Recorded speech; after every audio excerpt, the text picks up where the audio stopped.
الزحمة رخيص.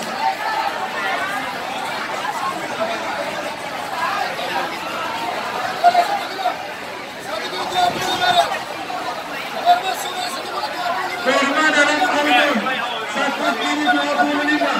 Kurma dalam kacang halus 3 kilo 100 dia. Ayo siapa lagi? 80.000. 80.000.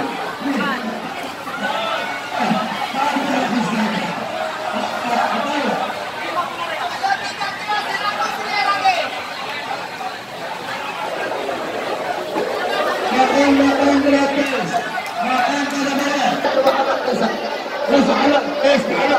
Makan 1 kilo 100.000, 1 kilo 100.000 rupiah. Mau bisa rupiah, 1 rial 4.000. Makan halal.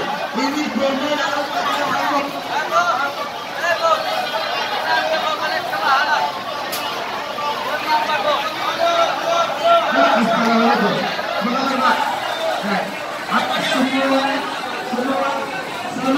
Nggak beli? Hah? Nggak beli? Satu orang 1 kilo makan halal. Sip saya. Kalau boleh 1 kilo 2 kilo.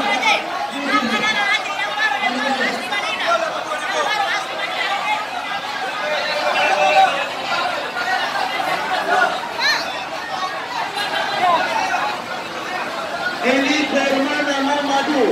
Kurma nama madu 1 kilo 4 rial. Ini kurma ammar. Kurma nama ammar. Allah, la ilaha illallah. 1 jam makan halal, makan percuma, makan gratis, makan tak bayar. Semua jemaah Malaysia, Indonesia, Singapura, semua makan halal. Kurma Nabi ajar 1 kilo 15 rial. Kurma Rasul 1 kilo 15 rial. Ada bukan karya, ya padu.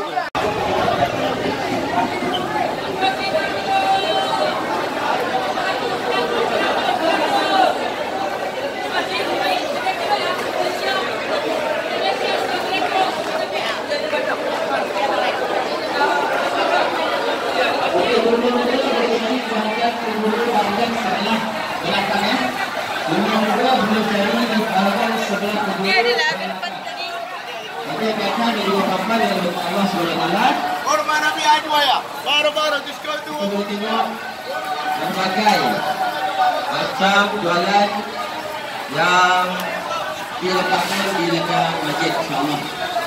Saya rasa ya sudah jelas.